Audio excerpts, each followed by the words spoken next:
Welcome once again to GMDC preparations. This is maiden tutorials. Like we normally do for every exam session, we bring you the previous Viva sections. All right. So this is what they had in June 2022, which we think might be helpful for those about to write in October 2022. So please just sit back and enjoy. So one of the questions that were asked was chest pain differentials. So they're looking for the non-cardiac and the non-GI causes of chest pains. Non-cardiac and non-GI causes of chest pains. The other, of course, is for it. So you need to know which ones are not cardiac, which ones are not GI. All right.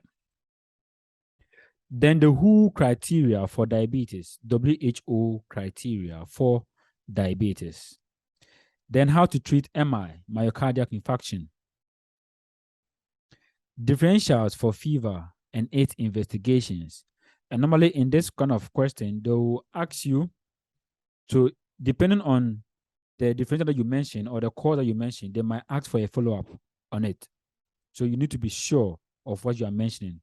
So if you think a particular differential is, you're not too good at it, please don't mention it.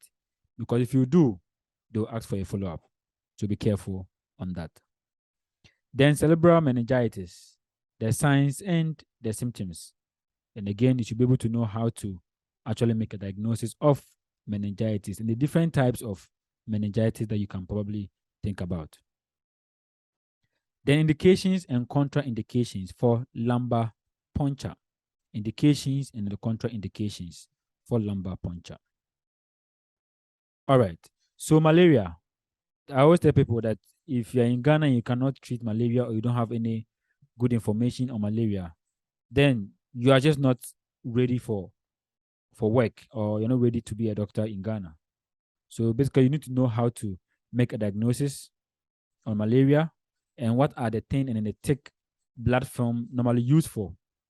So how do you manage simple malaria and a complicated malaria? Simple malaria and a complicated malaria. And you need to know what do they mean by simple, what do they mean by complicated malaria. All right. How do you define them? How do you differentiate between the two? All right. Then hypertension diagnosis. Again, hypertension is one of the major problems in our settings, or the major diagnosis we normally make in our settings. All right. So you need to be able to know how hypertension is all about and how to make a diagnosis of it. Then the differences between hypertensive agency and emergency. Normally, we get confused. Sometimes I even ask you hypertensive crisis. So you need to know the difference between all of these things. And of course, the side effect of hypertension or the complications involved in hypertension. You need to know it. And then antihypertensive drugs and their classification.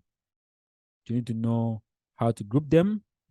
And then in hypertension, there's always a way of giving drug, especially when you are first diagnosed somebody of hypertension. All right. So you need to know how to go about them. If you don't know the answers, let me know in the comment section. Anything that you want me to explain or give you, just let me know in the comment section and I'll do my possible best to let you guys know on that. All right.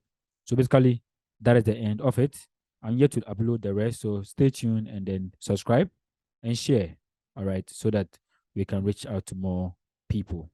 Okay. So stay blessed and bye-bye for now.